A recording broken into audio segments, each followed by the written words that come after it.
We have two very different stories today, one very serious, one very light. Yesterday, we acquired a previously unreleased police report about a physical altercation between Saranac Lake's mayor and the village manager. The details and how they're rattling the village government in today's show. And then the light, a jump off a cliff into pristine Adirondack waters. Those are today's stories of the day. Support for Story of the Day comes from Long Run Wealth, an SEC-registered investment advisor in Lake Placid, providing comprehensive wealth management, retirement, and financial planning solutions. LongRunWealth.com. Hey, I'm David Sommerstein. It's Wednesday, July 26th, right to Saranac Lake. 2 weeks ago, the Saranac Lake village manager abruptly resigned following an incident between himself and the mayor. NCPR has obtained a copy of the police report about that incident. It contains a sworn statement from the village manager accusing the mayor of grabbing him by the throat and pushing him against a door during an argument in the village offices. Two other witnesses also give statements in the report. The statements agree the violence was brief and followed a heated verbal exchange.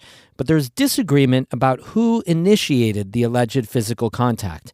The incident was the main topic at a village meeting Monday evening. Lucy Grindon was there and has his story. According to the police report acquired by NCPR, manager Eric Stender said that Mayor Jimmy Williams, quote, put his hand around his throat and slammed him against a wall after the two had been yelling at each other in the village offices.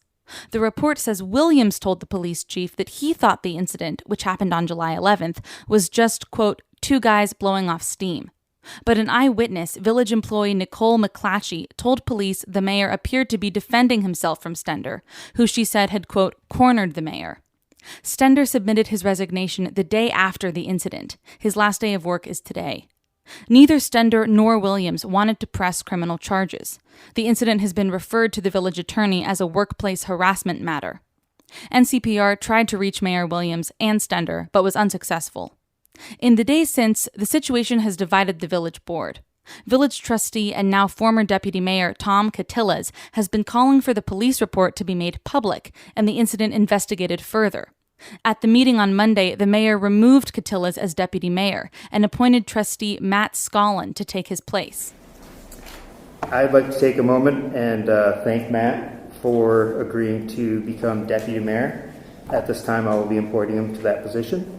Copperas discussed his removal as deputy mayor in a letter to the editor of the Adirondack Daily Enterprise. He said, quote, I suspect it is because I want to follow up on a police report alleging that he physically harassed our village manager. Later in the meeting on Monday, trustee Rich Shapiro brought up the incident between Williams and Stender. I'd like to bring up the elephant in the room. The elephant in the room, he said. Shapiro called for the police report to be released publicly. We can redact out the witnesses' names from it, obviously the addresses and phone numbers, but that report should be released. The back and forth between Shapiro and the mayor quickly got heated. You are not our village attorney, and I appreciate your perspective. Will you let me finish? You love to bully people. You love to talk over people. I'm going to talk over you now. I have a loud enough voice. I will do it because I'm sick and tired of us having a workplace that is not safe for our employees. The mayor and the two other village trustees, Kelly Burnett and Matt Scollin, said they wanted to hear the village attorney's opinion before releasing the police report, so no action was taken.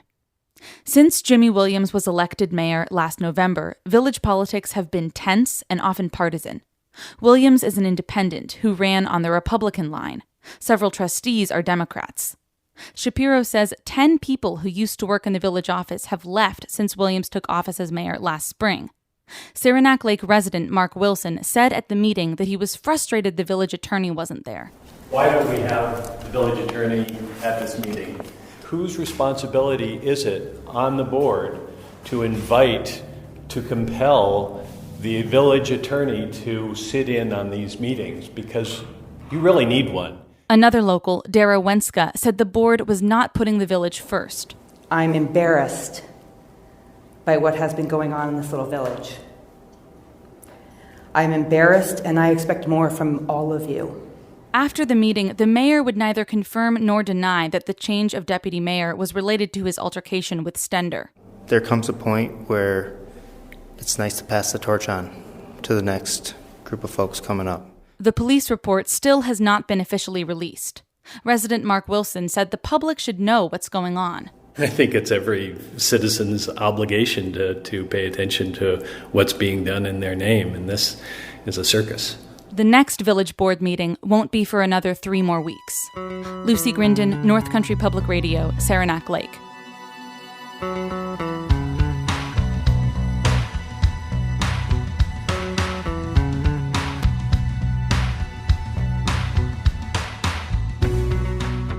I feel like we've had it all this summer. Heat, rain, sun, never mind the smoke. You kind of don't know what you're going to get when you plan to adventure outdoors. Amy Feiereisel got a rainy day for a trip up to Copperas Pond, a swimming hole outside Lake Placid, and she sent this audio postcard.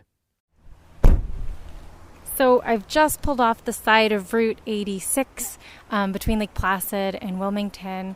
And even though the Ausable River is right to my left, I'm actually headed to my right, a little hike up to Copperas Pond. It just rained. It's been so rainy this summer, but it stopped and I'm ready to make the trek. This is one of my favorite spots because you hike up to it. And you gotta work for the payoff, and there really is a payoff.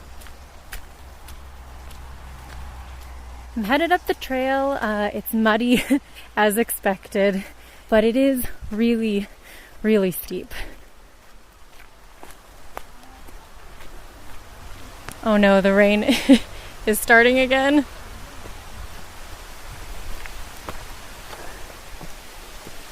It's kind of beautiful and bizarre. The rain is really coming down, but it's still sunny. So, these droplets are coming through the treetops, but also like all of the rocks are glinting in the sunlight. It's so lush. There are big boulders covered in moss and these ferns that are just this almost neon green.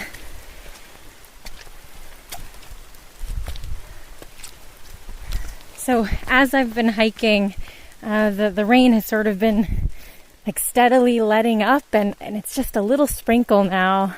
I'm still in a pretty wooded area, so I can't tell. Oh, wow. Oh, my goodness. Now, this is luck. The rain is gone. It's just falling in the trees, and I've just come out onto the shore of Copperas Lake. It's this big, roundish pond, just ringed by trees, and you can see mountains around, but we're high enough off the road that you can't hear the traffic at all. You can't see anything. Oh, but the pond is just like a big mirror, reflecting these big puffy white clouds in the sky. So just a couple 100 more feet down the trail, there are these big rocks that are really fun to jump off of. But it's actually like a 9 or 10 foot drop into the pond. Kind of forgot how tall it was.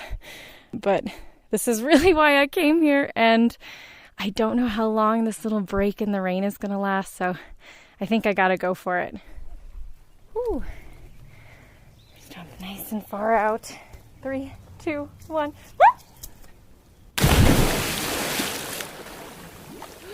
Oh my gosh, it feels so good. Wow, yes, that was so worth it. The water is still pretty cold and it's so refreshing. And I think I'm going to jump in again. From Copperas Pond, I'm Amy Feiereisel, North Country Public Radio.